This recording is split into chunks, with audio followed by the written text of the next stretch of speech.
Bienvenue à Alès, capitale et porte sud des Cévennes.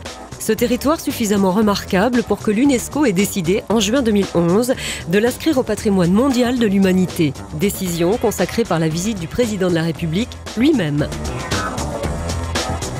Bienvenue dans la deuxième ville du département du Gard.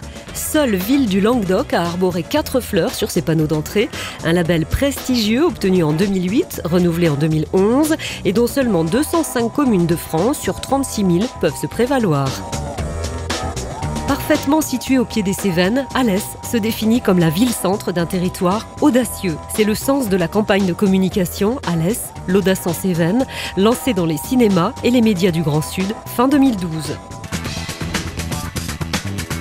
De plus en plus attractive, la ville accueille chaque année entre 500 et 700 nouveaux Alésiens. En 10 ans, la démographie de son aire urbaine a augmenté de 28%, avec une population recensée à 42 832 habitants au 1er janvier 2009.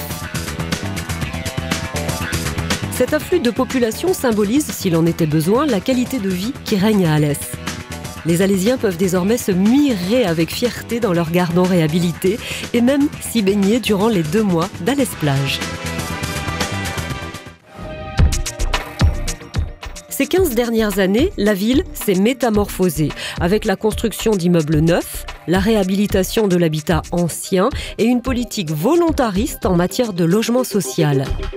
De nouveaux projets d'urbanisation vont modifier le centre-ville, notamment avec la remise en valeur de la place des Martyrs.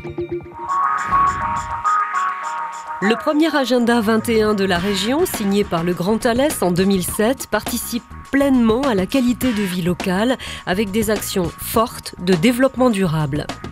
Rencontre internationale des véhicules écologiques, voies vertes, repas bio dans les cantines, études de la qualité de l'air, ferme photovoltaïque, centre de tri-compostage, atlas de la biodiversité.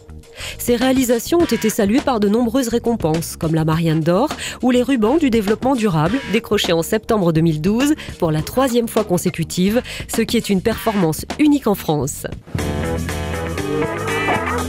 Espace du bien vivre, Alès propose à sa population un ensemble de services de proximité de premier plan, dans les domaines les plus aptes à agrémenter la vie. La santé, avec le nouvel hôpital de 292 lits et places, le premier de France labellisé HQE, inauguré en août 2011 par le ministre de la Santé. L'éducation, avec 25 écoles, 6 collèges, 4 lycées, un campus de l'apprentissage et une école des mines à vocation internationale. La culture, avec le Cratère, scène nationale, qui en 20 ans a accueilli près d'1 million de spectateurs. La médiathèque Alphonse Daudet, avec ses 2 millions de visiteurs en 10 ans. L'école de musique Maurice André, les 2 musées gratuits, le pôle culturel et scientifique de Rochebelle, et les nombreuses manifestations festives, dont certaines de renommée nationale, comme les Fous Chantants.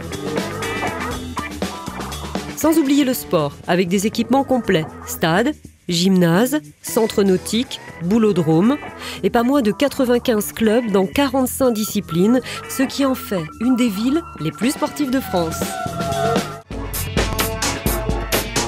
Mais la vie à Alès n'est pas seulement agréable, elle est aussi productive, comme le montre son économie en expansion. Selon une enquête de l'Observatoire de janvier 2012, le nombre d'entreprises sur son bassin d'emploi a augmenté de 73% depuis 2003.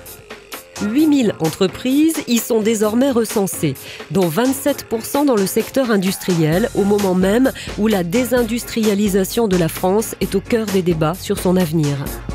S'appuyant sur ces 3 pôles de compétences, pôle mécanique, pôle écoactivité et pôle biotechnologie, et sur son socle traditionnel, avec des entreprises phares comme SNR, Axens, Rhodia, Crouzet ou Merlin-Gérin, Alès demeure le premier pôle industriel du Languedoc-Roussillon.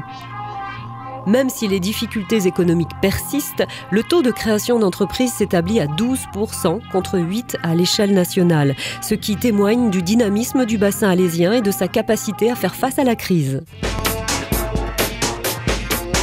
Ville qui bouge, Alès apparaît bien comme le moteur d'un territoire en mouvement qui a vocation à poursuivre son élan vers un dynamisme accru.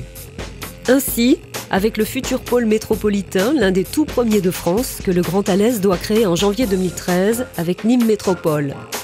Ainsi pour le pays Cévennes et ses 117 communes qui développent une prometteuse filière touristique. Ainsi, enfin, dans le cadre de la communauté d'agglomération dont est les villes-centres, qui va s'étendre au 1er janvier 2013 de 16 à 50 communes et de 79 000 à 100 000 habitants. À Alès, l'avenir aussi s'écrit avec un A.